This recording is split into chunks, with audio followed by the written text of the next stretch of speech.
હે બાપજી, મને એ બતાવો, જે માણસનું મૃત્યુ નજીક આવ્યું હોય એને શું કરવું જોઈએ?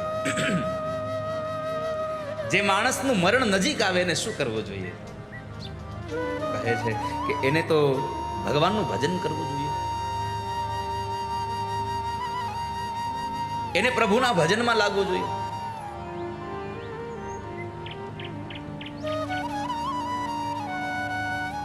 તો તારો પ્રશ્ન શ્રેષ્ઠ છે. અહીંયા વ્યાસ ભગવાન જન્મેજયને કહે છે કે રાજા, તમારો પ્રશ્ન સારો છે. શારદીય નવરાત્રિમાં માણસે પૂજન કેવી રીતે કરવું જોઈએ, આ પૂજન કરવાનો વિધિ શું છે, એનું વિધાન શું છે, અને સૌથી મોટી વાત, આ વિધાનનું ફળ શું મળે. અને આપણે એના વગર તો કરીએ નહીં ને કાંઈ. હે માતાજી, જો ચાવીનો જુડો જડશે તો 2 દીવા કરે, જડશે તો, નહીં તો આપણી પાસે સમય નથી. મને જડી જાય તો વ્યાસ ભગવાન કહે છે, શૃણુ રાજન પ્રવક્ષ્યામિ નવરાત્ર વ્રતમ શુભમ શરત્કાલે વિશેષેણ કર્તવ્યમ વિધિપૂર્વકમ. રાજા,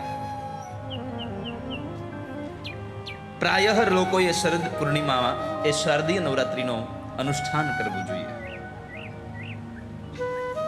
કેમ કે એક શરદ ઋતુ અને એક વસંત ઋતુ,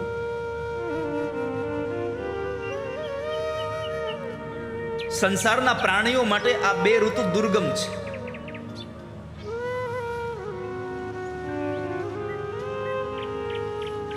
એટલે માણસે પોતાના આત્મકલ્યાણ માટે થઈ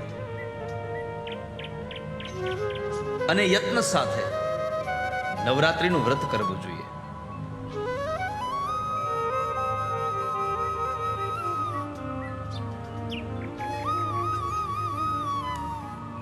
કિમ ફલમ ખલુ કસ્તત્ર,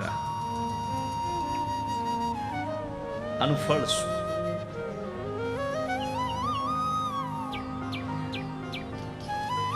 આ ઋતુ એવી છે કે જેમાં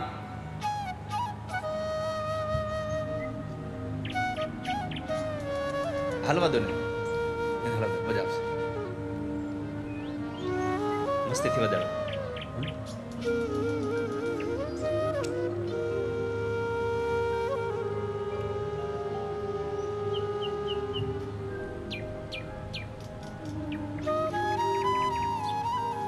આ 2 ઋતુમાં માણસને રોગ વધારે લાગુ પડે છે.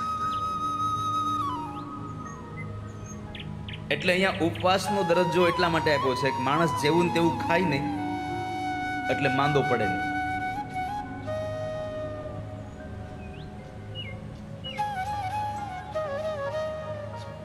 રાજા, બધાનો વિનાશ કરવા વાળી આ ઋતુ છે. એટલે બુદ્ધિમાન લોકો ચૈત્રી અને આસો મહિનાની નવરાત્રિનું અનુષ્ઠાન કરે છે, માની ઉપાસના કરે છે, ઉપવાસ કરે છે.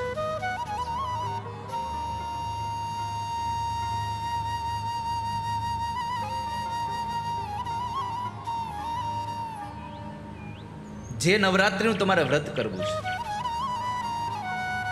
એ નવરાત્રિના વ્રતના આગલા દિવસે એટલે કે અમાવસ્યાના દિવસે, દાખલા તરીકે તમારે ચૈત્ર મહિનાની નવરાત્રિનું વ્રત કરવું છે તો અમાસ મહિના ફાગણ મહિનાની અમાસના દિવસે તમારે બધી તૈયારી કરવી જોઈએ. અને અમાસના દિવસે માણસ એક દિવસ એક ટાઈમ જમે.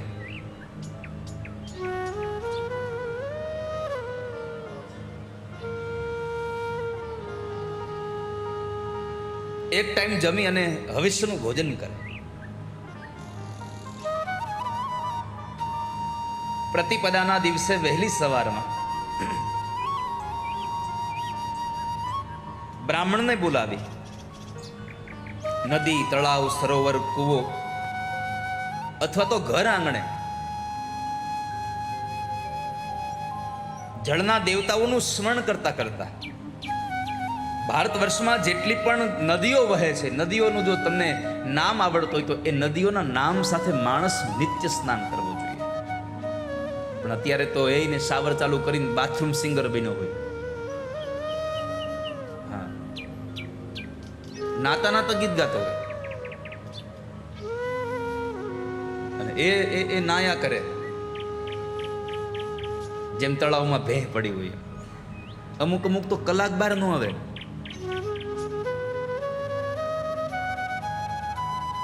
આપણને થાય કે આ જળ ભરતની ચેતના આનામાં આવી, આ વર્ષોથી નાયો નહીં હોય.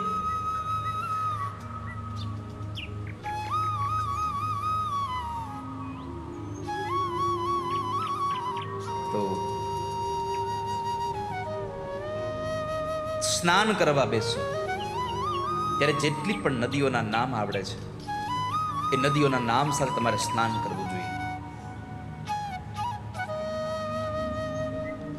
ગંગે ચ યમુને ચૈવ ગોદાવરી નર્મદા, જેટલી પણ નદીઓના નામ આવડે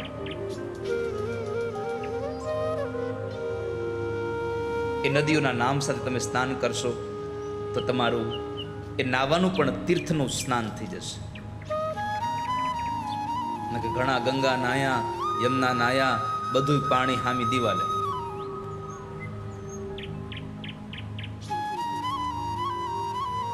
ઓલા અપર મહિનો હોય ને, પુરુષોત્તમ મહિનો, ત્યારે આ બાજુની મને ખબર નથી એટલે હું આ બાજુ નથી કહેતો, આ તો અમારી બાજુની વાત છે. આ બાજુના મને ખબર નથી કે અહીંયા પુરુષોત્તમ મહિનામાં કેમ કાંઠા ગોર કરતા છે કે નહીં. પછી એ ઓલું આંબુડું ને જાંબુડું ને કેરી ને કોઠીમડું ને બધું ગાય ને, પછી તમને ખબર છે ખાલી એમને જો આમ ખોબો કરે, ગંગા નાયા જમના આમ કરતા હોય, પાણી ન હોય.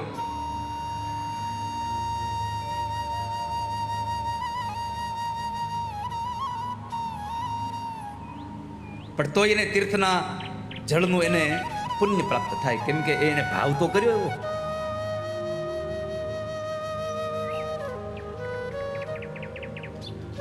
તો પવિત્ર સ્નાન કરવું, તીર્થનું સ્નાન કરવું, અને એ તીર્થ સ્નાન કર્યા પછી બ્રાહ્મણનું ઘરે સન્માન કરવું, સ્વાગત કરવું. આપ સૌને મારી એક પ્રાર્થના છે, આપના ઘરે બ્રાહ્મણ યજ્ઞમાં આવે, આપના ઘરે બ્રાહ્મણ જ્યારે કથા વિધિ કરવા આવે, અને જેટલું સન્માન આપો છો ને વાલા ભક્તો, એટલું જ સન્માન બ્રાહ્મણ જ્યારે તમારા ઘરે લગ્ન વિધિ કરવા આવે ને ત્યારે આપજો.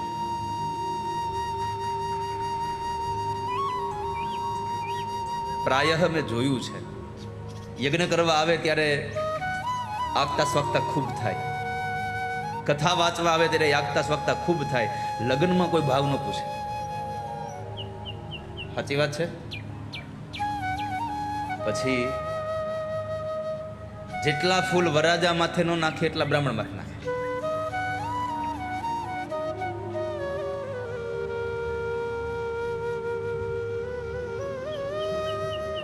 આ ધરતીનું હાલતું ચાલતું તીર્થ કોઈ હોય તે બ્રાહ્મણ છે. 68 તીર્થોમાં તમે યાત્રા કરવા જાઓ અને 68 તીર્થોનું પુણ્ય તમને જે બધી જગ્યાએથી લઈ આવો, એટલું એક જગ્યાએ બ્રાહ્મણના જમણા પગના અંગૂઠાનો સ્પર્શ કરીને તમારા માથે ચડાવો, 68 તીર્થોનું પુણ્ય તમને બ્રાહ્મણના પગમાં મળે છે.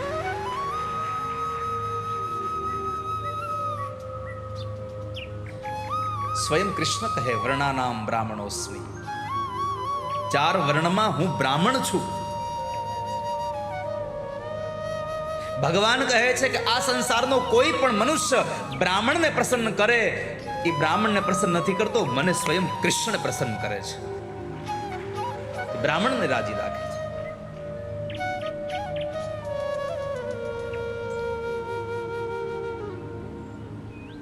માટે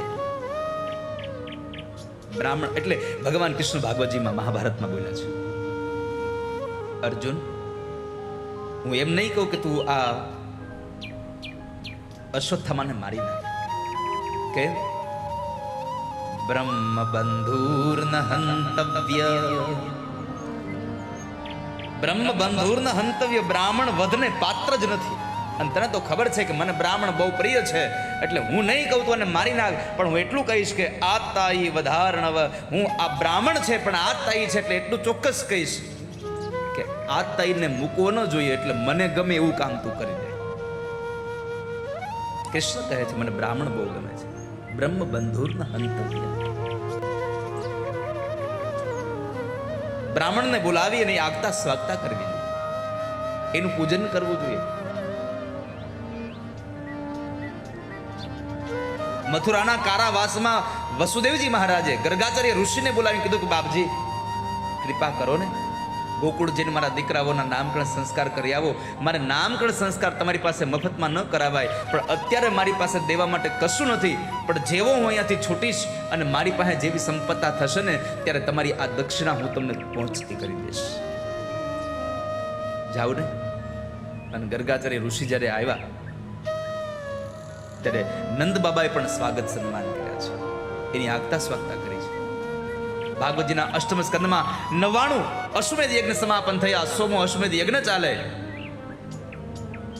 અને 7-8 વર્ષના બાળકના રૂપની અંદર જ્યારે ભગવાન વામન બનીને આવ્યા ત્યારે કેટલા બ્રાહ્મણો બેઠા હતા, છતાં પણ એ બધા બ્રાહ્મણોની પૂજા કર્યા પછી પણ નવા આવેલા બ્રાહ્મણની પૂજા માટે યજ્ઞનું કર્મ અધૂરું છોડીને બલિરાજા ભગવાનનું સ્વાગત કરવા ગયા છે.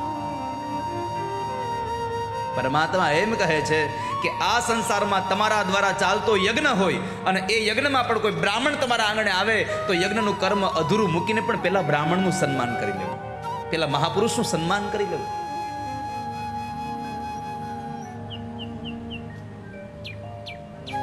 કેમ કે બ્રાહ્મણો અને સંતો તમારા ઘરે આવે ને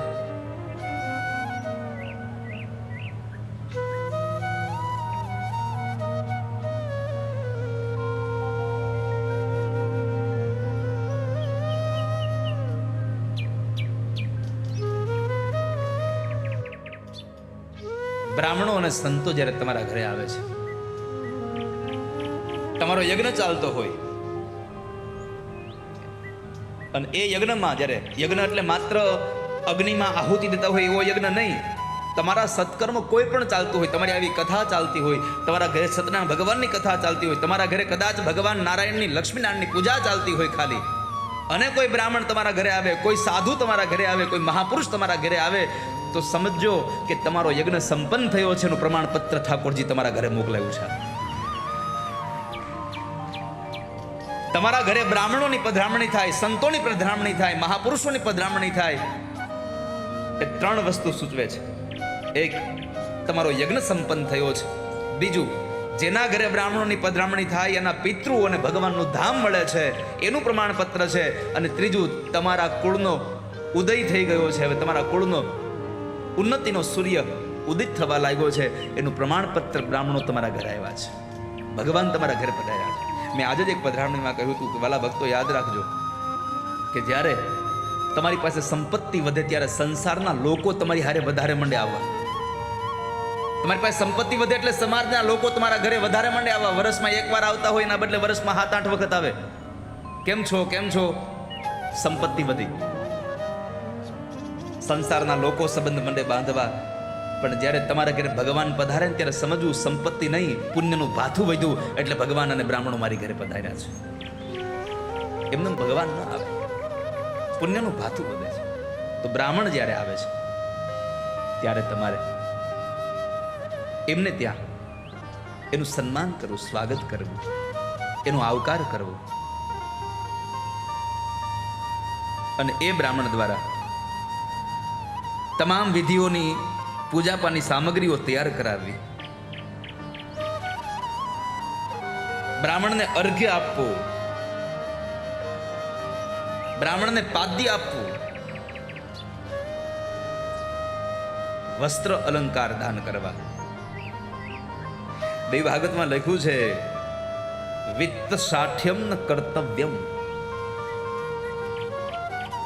તમારા ઘરે જ્યારે બ્રાહ્મણ આવે, તમે કોઈ પણ પ્રકારનું સત્કર્મ કરતા હો ત્યારે બધું કરવું, પણ એક તમારા પૈસામાં તમારે કૃપણ ન બની જવું. ક્યારે દીકરા દીકરીના લગ્ન કરતા હો ત્યારે જેટલા ભાવ સાથે તમે પૈસા વાપરો છો ને એમ સત્કર્મમાં પણ તમારે ભાવથી પૈસા કરવા, પરમાત્માના કાર્યમાં ક્યારેય કૃપણ ન ભરવું. વિત્ત સાઠ્યમ ન કર્તવ્યમ. માણસ કૃપણ ન બને. નહીતર આપણા કપડા લેવા જઈએ 5,000 ની જોડ આવે તો વાહ વાહ, ભલે કાંઈ વાંધો, ભલે 5,000 રહી. અને ઠાકોરજીના વાઘા લેવા જઈએ તો આટલા બધા થોડા મોંઘા હોય. ઠાકોરજીને સારું પહેરાવજો. અને હું તો તમને કહું છું, ભગવાનને સારા શૃંગાર કરશો ને તો ઠાકોરજી તમારી જિંદગીને શૃંગારી દેશે. તમે ભગવાનનો શૃંગાર કરો, ઠાકોરજીને શૃંગાર કરજો.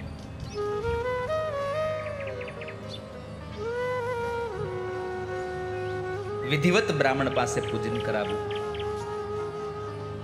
એમાં નવરાત્રિમાં પાઠ કરવા માટે કાં તો 9 બ્રાહ્મણોનું વર્ણન કરવું, કાં તો 5 બ્રાહ્મણોનું વર્ણન કરવું, કાં 3 બ્રાહ્મણોનું વર્ણન કરવું, અને કાં તો 1 બ્રાહ્મણનું વર્ણન કરી અને એ બ્રાહ્મણ માં જગદંબાના એ પાઠનો વિધિ કરે.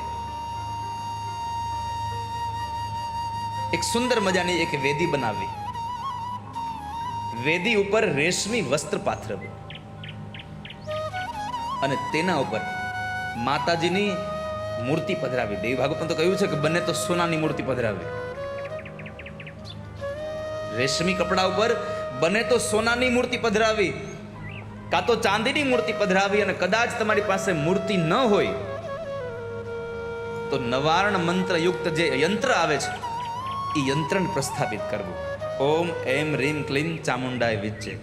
આ જે નવાર્ણ મંત્ર વાળું જે યંત્ર છે, આ યંત્રને પ્રસ્થાપિત કરી અને એ જગદંબાની આરાધના એમાં કરવી જોઈએ. એમાં પણ પ્રતિપદા તિથિ હોય અને હસ્ત નક્ષત્ર હોય. હસ્ત નક્ષત્રના ભાગની અંદર જો માતાજીની આરાધના કરવામાં આવે તો એના જેવો ઉત્તમ સમય બીજો કોઈ નથી.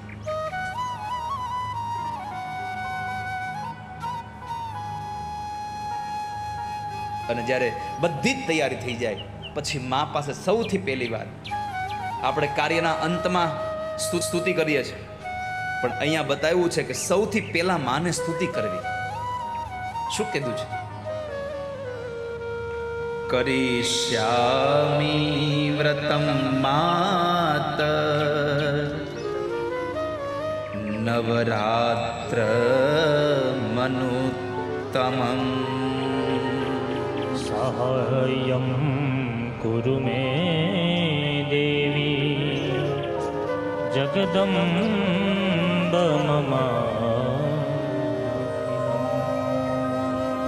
કરીષ્યામિ વ્રતમ માતર નવરાત્ર મનુત્તમમ. હે માં, હું તારું નવરાત્રિનું ઉત્તમ વ્રત કરું છું, પણ માં એટલી કૃપા કરજો કે આ વ્રતમાં મને સહાય કરજો. તમારી સહાયતા વગર આ સંસારમાં મને શું પ્રાપ્ત થાય? તમે મને સહાય કરો. અને આ દુનિયામાં માં સહાય કરે તો જ કામ સફળ થાય, બાકી તો સફળતા પ્રાપ્ત ન થાય. માં પાસે સવે એનું પૂજન કરવું. યથાશક્તિ માણસ નિયમ રાખે.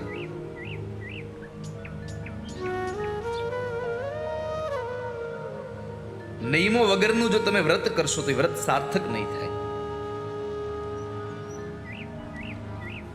વિધિવત રીતે અનેક પ્રકારના દ્રવ્યો સાથે માની ઉપાસના કરવી. અને એ દિવસોમાં જે માતાજીને તમે પૂજા કરો છો એમાં માતાજીને નૈવેદ્યની અંદર કાં તો નારિયેળ આપવું, કાં દાડમ આપવું, કાં કેળાનું ફળ અર્પણ કરવું, નારંગી ફળ અર્પણ કરી શકાય, અને કાં તો બિલ્વ ફળ. આ ફળ માતાજીને નૈવેદ્યમાં અર્પણ કરવા. ભક્તિપૂર્વક માને અન્નનું નૈવેદ્ય આપવું, પવિત્ર બલિ માને આપવું. બલિ શબ્દ આવે એટલે આપણે તો કોકને માર્યો હોય એને બલિ કહેવાય.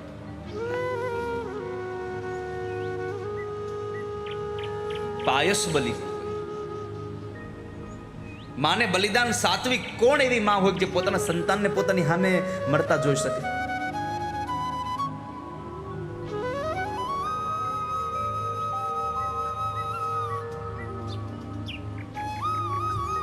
અને એમાંય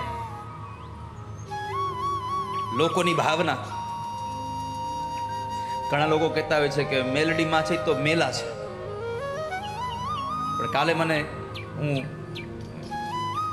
મહિષાસુર મર્દન જ્યારે થશે ત્યારે માં જગદંબાનું જે પ્રાગટ્ય થાય છે, એ જગદંબાના પ્રાગટ્ય વખતે મારે તમને મેલડીની ઉત્પત્તિની કથા કહેવી છે કે માં મેલડીની ઉત્પત્તિ ક્યાંથી થઈ એટલું કહી દઉં. યાદ રાખજો, મેલામાં મેલી પણ મેલડી છે અને પવિત્રમાં પવિત્ર પણ મેલડી જ છે. આ વાક્ય યાદ રાખજો. કાલે કે પરમ દિવસે જ્યારે કરું ત્યારે ખબર નથી મને, પણ આ વાક્ય યાદ રાખજો તમે. ચોખામાં ચોખી કોઈ જો દેવી હોય તો એ મેલડી છે. મેલામાં મેલું પણ દૂર કરવાની તાકાત કોઈનામાં હોય તો આનામાં છે. એવી આ જગદંબા છે.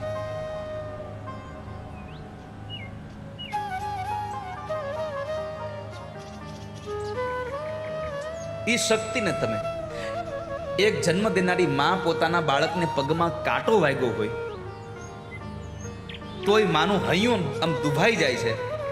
તો જેણે આખા બ્રહ્માંડને જન્મ આપ્યો છે, આખા સંસારમાં જેટલા પણ જીવ છે બધા એના સંતાનો છે, એ માં પોતાની સામે પોતાના સંતાનને કપાતા જોઈ શકે ખરું? અસંભવ છે આ. પણ લોકો એવી ઉપાસનાઓમાં જતા રહ્યા છે ને એ પછી નત નવું ભગવાનને હું પીવડાવે નક્કી નહીં. કેટલી એલી આપણી અંધશ્રદ્ધાઓ. ભગવાનને હું પીવડાવે અને પાછા એ પોતે પાછા એનો પ્રસાદ કરીને હોતે લે. પાછા એમાં વાંધો નહીં, પ્રસાદ કહેવાતો. સમજી ગયા ને તમે?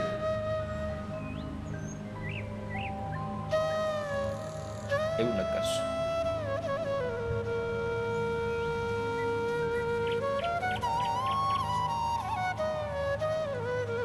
પવિત્ર બલિ માને અર્પણ કરવો. અને લખ્યું છે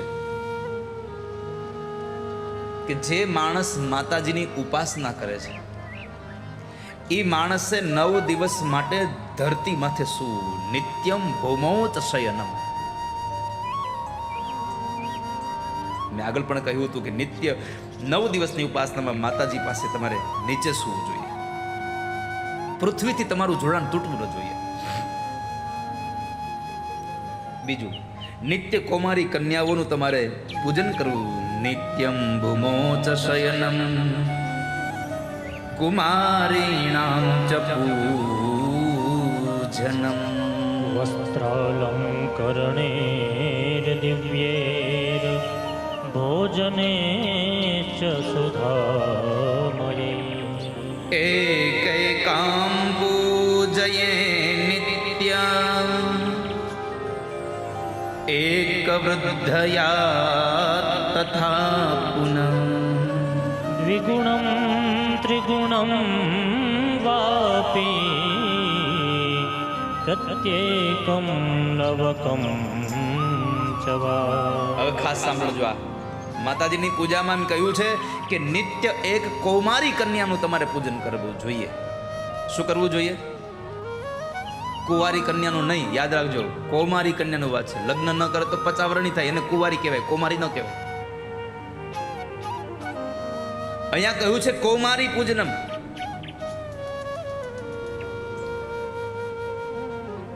કૌમારી કન્યાનું પૂજન કરવું જોઈએ. રોજ એક કન્યાનું પૂજન કરવું જોઈએ, અથવા તો રોજ એક સંખ્યા વધારતી જવી જોઈએ. પહેલા દિવસે 1 કન્યાનું, બીજા દિવસે 2 કન્યાનું, ત્રીજા દિવસે 3 કન્યાનું, આમ કરતા કરતા છેલ્લા દિવસે 9 કન્યાનું, અથવા તો પહેલા દિવસથી લઈને છેલ્લા દિવસ સુધી રોજ 9 કન્યાઓનું પૂજન કરવું જોઈએ. જેને માતાજીની ઉપાસનાનું ફળ જોઈએ છે એની વાત છે.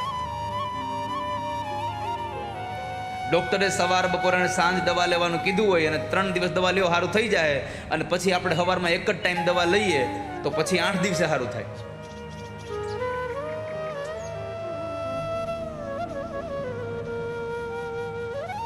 તો અહીંયા 9 દિવસમાં 9 કન્યાઓનું તમારે પ્રત્યેક દિવસે એક કન્યા અથવા તો રોજ એક કન્યા વધારતી જવી, અને કાં તો રોજ 9 કન્યાઓનું પૂજન કરવું જોઈએ.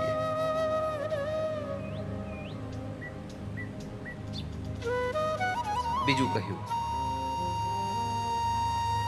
કૌમારી કન્યામાં 1 વર્ષની કન્યાથી મોટી કન્યાઓ લેવી. 1 વર્ષ સુધીની કન્યાને પૂજનમાં અધિકાર નથી, કેમ કે એને સ્વાદ અને સુગંધમાં હજી કંઈ ખબર પડતી નથી. એટલે 1 વર્ષ કરતા મોટી કન્યા, 1 વર્ષની કન્યા હોય ત્યાં સુધી એની પૂજા ન થાય. 2 વર્ષ જેના થઈ ગયા છે કુમારી, એ કૌમારી કન્યા છે, એ કુમારી છે. અહીંયા બતાવ્યું 10 વર્ષ સુધીની કન્યાઓને તમે પૂજનમાં લઈ શકો. 2 વર્ષ જેના થયા છે કન્યા કુમારી કન્યા છે. 3 વર્ષ થયા છે એ ત્રિમૂર્તિ કન્યા છે. જેના 4 વર્ષ થયા છે એ કલ્યાણી, 5 વર્ષની કન્યા હોય રોહિણી છે, 6 વર્ષની કન્યા કાલિકા છે, 7 વર્ષની કન્યા ચંડિકા છે, 8 વર્ષની કન્યા શાંભવી છે, 9 વર્ષની કન્યા દુર્ગા છે અને 10 વર્ષની કન્યા સુભદ્રા છે. તો બીજા વર્ષથી લઈ અને 10મા વર્ષ સુધીની જે કન્યાઓ છે એને તમે રોજ એને પૂજનમાં લઈ શકો. 1 વર્ષા ન કર્તવ્યા કન્યા પૂજા વિધો નૃપ પરમ જ્ઞાતુ ભોગાનામ ગંધાદીનામ ચ બાલિકા.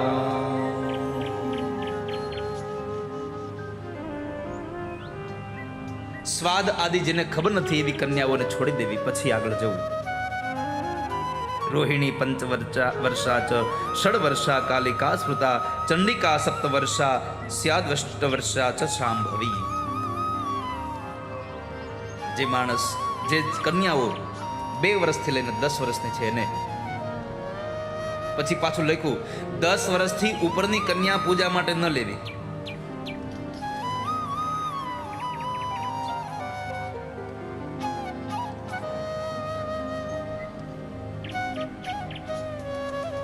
તો આ બધી જ દીકરીઓ કે જેને પૂજા માટે અહીંયા અધિકાર આપ્યો છે.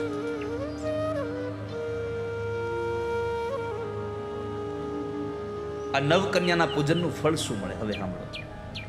નવરાત્રિના પૂજનમાં 9 દિવસ તમે કન્યાઓનું પૂજન કરો તો આ 9 કન્યાઓના પૂજનથી તમારા ઘરમાં શું પ્રાપ્ત થાય એના માટે લખ્યું છે. કુમારી પૂજિતા કુર્યા દુઃખ દારિદ્ર્ય નાશનમ શત્રુક્ષયં ધનાયુષ્યં બલવૃદ્ધિં કરોતિ. કુમારી નામની જે કન્યા છે 2 વર્ષની કન્યા, એની પૂજા કરવાથી દુઃખ અને દરિદ્રતાનો નાશ થાય છે, શત્રુઓ ક્ષય થાય, ધન આયુષ્ય અને બળની વૃદ્ધિ થાય છે.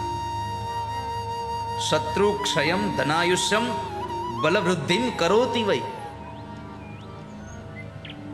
3 વર્ષની કન્યા જે ત્રિમૂર્તિ છે એનું પૂજન કરવાથી શું થાય? ધર્મ, અર્થ અને કામની પૂર્તિ થાય છે, ધન ધાન્યનું આગમ થાય અને પુત્ર પૌત્રાદિની વૃદ્ધિ થાય છે. ત્યાર પછી કલ્યાણી નામની જે કન્યા, જે રાજા હોય, વિદ્યા, વિજય, રાજ્ય અને સુખની જેને કામનાઓ જાગી છે, એવો કલ્યાણી દેવીની પૂજા કરે તો એના તમામ મનોરથ માં જગદંબા સંપન્ન કરે છે. માં કાલિકાની ઉપાસના કરવાથી, એનું પૂજન કરવાથી શત્રુનો નાશ થાય છે. ચંડિકાની પૂજા કરે, ધન અને ઐશ્વર્યની અભિલાષાઓ પ્રાપ્ત થાય છે. શાંભવી દેવીની પૂજા કરવાથી દુઃખ અને દરિદ્ર નાશ થાય, સંગ્રામમાં વિજય પ્રાપ્ત થાય છે. દુર્ગા દેવીની પૂજા કરવાથી ક્રૂર શત્રુ વિનાશ પામે, ઉગ્ર કર્મની સાધનાના નિમિત્ત માટે પરલોકમાં સિદ્ધિને પ્રાપ્ત કરે છે. જે માણસ દુર્ગાની પૂજા કરે છે, સુભદ્રા નામની જે, રોહિણી નામની જે કન્યા છે, એની જે પૂજા કરે એ રોગ મુક્ત બને છે. અને સુભદ્રા જે છે એની પૂજા કરવાથી મનુષ્ય પોતાના તમામ પ્રકારના મનોરથને સંપન્ન કરી શકે છે. આ 9 કન્યાઓની પૂજાના ફળ સાથે વ્યાસ ભગવાન કહે છે, પણ આ 9 કન્યાઓમાં પણ એક વાત બતાવી કે ખાસ કરીને જોવું કે અત્યંત દુર્બળ હોય એવી કન્યા ન લેવી. માના ગર્ભમાંથી સમય પહેલા જેનો જન્મ થઈ ગયો હોય એવી કન્યાનું પણ પૂજન ન ચાલે. વિધવા સ્ત્રીના ઉદરમાં બાળક હોય અને બાપ મૃત્યુ પામ્યો હોય અને એ ઉદરમાંથી બાળકમાં જ્યારે કન્યા જન્મે અને એ કન્યાને જો તમે પૂજામાં લ્યો તો એ પૂજા તમારી સંપન્ન થાય. વિધવા સ્ત્રીને જે બાળક થયું છે એ બાળકમાં સ્ત્રી હોય, કન્યા હોય તો એની પૂજા અહીં નથી ગણી, એને વર્જિત કરી છે. પૂર્વજન્મનિયેર્નૂનમ ન કૃતં વ્રતમુત્તમં તે વ્યાધીનો દરિદ્રાશ્ચ ભવન્તિ પુત્રવર્જિતાઃ. ગયા જન્મમાં જે લોકોએ આ ભાગવતીનું વ્રત ના કર્યું હોય એ બીજા જન્મની અંદર રોગગ્રસ્ત, દરિદ્ર અને સંતાન રહિત બને છે. દેવી ભાગવતની કથા ન સાંભળી હોય, માની ઉપાસના ન કરી હોય તો એ બીજા જન્મમાં કાં તો રોગગ્રસ્ત બને છે, કાં દરિદ્ર બને છે, કાં તો સંતાન વગરનો માણસ બને છે. મેં મહાપુરુષોના મુખેથી સાંભળ્યું છે કે જે આ જન્મમાં બેરો હોય ને એ ગયા જન્મનું કર્મ છે. શું? ગયા જન્મે જેને બહુ બધાની નિંદા સાંભળી હોય ને એ બીજા જન્મે બેરો થાય. બીજું, જે મૂંગો હોય આ જન્મમાં એ ગયા જન્મની અંદર બહુ બધા લોકોની નિંદા કરી હોય એટલે બીજા જન્મે મૂંગો થઈ જાય છે. આમાં બતાવ્યું કે ગયા જન્મમાં જેને પણ માં જગદંબાની ઉપાસના નથી કરી એ આ જન્મની અંદર રોગી બને છે, દરિદ્ર બને છે અને સાથે સાથે સંતાન રહિત પણ હોઈ શકે છે. માણસ આ નવરાત્રિના વ્રતમાં ભક્તિ અને ભાવ સાથે જો પૂજા કરે તો બધા જ દુઃખોમાંથી મુક્ત થઈ અને તમામ પ્રકારના સુખોની પ્રાપ્તિ કરી શકે છે.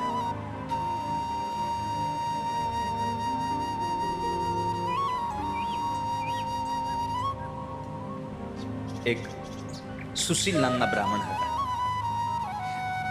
10 વર્ષ સુધી એમણે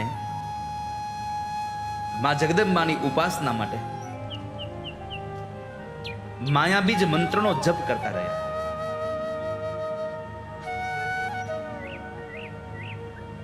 અને વર્ષના અંતમાં અષ્ટમીની તિથિએ અર્ધરાત્રિએ એની સમક્ષ આવી અને માં જગદંબાએ, પરમેશ્વરીએ, એ દુર્ગાએ પ્રત્યક્ષ દર્શન આપ્યા અને એમને વ્રત કરી એને કૃતકૃત્ય બનાવ્યો છે. એને દર્શન આપ્યા છે. એ જેને જન્મ આ નવરાત્રિનું વ્રત કરતો હતો 9 વર્ષના અંતે માં જગદંબાએ એને દર્શન આપ્યા. અષ્ટમીની રાત્રિએ અર્ધરાત્રે તુ સંધ્યાતે પ્રત્યક્ષમ દર્શનમ દદૌ નાનાવર પ્રદાનેશ્ચ કૃતકૃત્યમ ચકારતમ. એક બ્રાહ્મણ હતો, અત્યંત દુર્બળ હતો. લેશ માત્ર પણ શંકા ન રહે જે માં જગદંબાની ઉપાસના કરે છે એને પોતાના ક્યાંય પણ દુઃખ પડ્યા હોય દુઃખમાંથી મુક્ત થવા માટે એક સાધન છે માની ઉપાસના.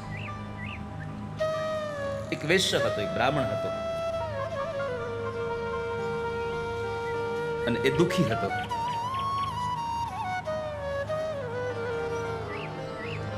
અને એ બ્રાહ્મણ એમણે ભગવાનને પ્રાર્થના કરી કે મારા પર એવી કૃપા કરો કે દરિદ્રતામાંથી હું મુક્ત થઈ શકું, એવું મને વરદાન આપો. દરિદ્રતામાંથી મને કેવી રીતે મુક્તિ થઈ શકે?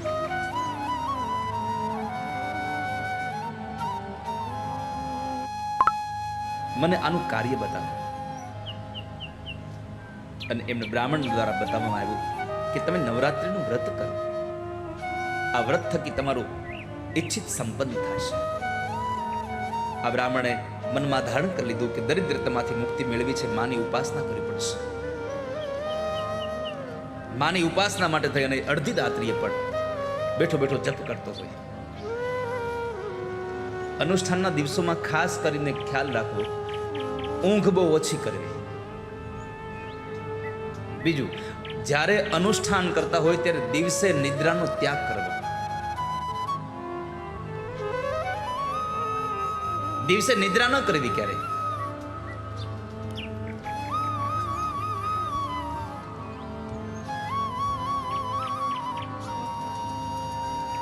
રાત્રિના સમયે પણ ખૂબ ઓછી નિદ્રા કરવી.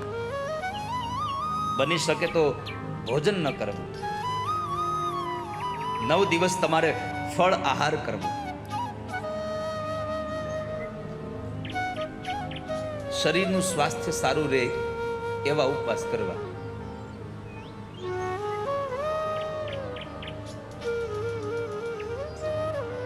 અને એવા વ્રતને લઈ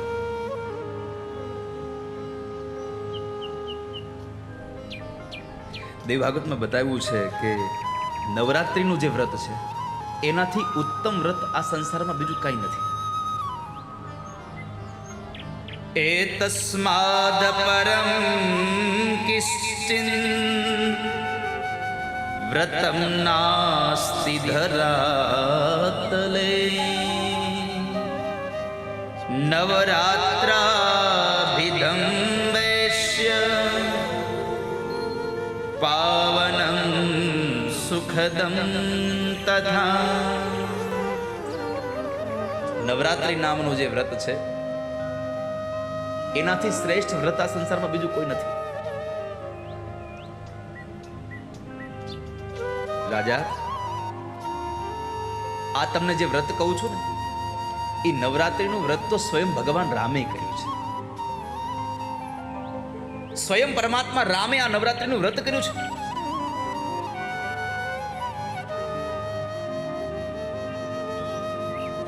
એટલે જન્મેજી રાજાએ પ્રશ્ન કર્યો, બાપજી મને ઈ બતાવો, કથમ રામેણ તચ્ચીર્ણમ વ્રતમ દેવ્યા સુખપ્રદમ. રાજ્ય ભ્રષ્ટ કથમ સોહ કથમ સીતારતા પુનઃ. બાપજી, ભગવાન રામે આ વ્રત કેવી રીતે કર્યું? અને તમે કહ્યું કે સીતાજીના વિયોગમાં એણે આ વ્રત કર્યું. જો સીતાના વિયોગમાં આ વ્રત કર્યું છે તો સીતાજીના વિયોગમાં આ વ્રત કર્યું તો સીતાનું હરણ કેમ થયું? આ કથા બતાવો. સીતાજીનું હરણ શું કામ થયું? રાજ્ય ભ્રષ્ટ કથમ સોથ કથમ સીતા હતા મુન. શા માટે? ભગવાન વ્યાસ જન્મેજય રાજાને કહે, રાજા દશરથ શ્રીમાન અયોધ્યાધિપતિ પુરા સૂર્યવંશધરશ્ચાસી દેવ બ્રાહ્મણ પૂજક. ચત્વારો જગ્નિરે તસ્ય પુત્રાલોકેષુ વિશ્રુતા. રામ લક્ષ્મણ શત્રુઘ્ના ભરતશ્ચેતિ નામતઃ.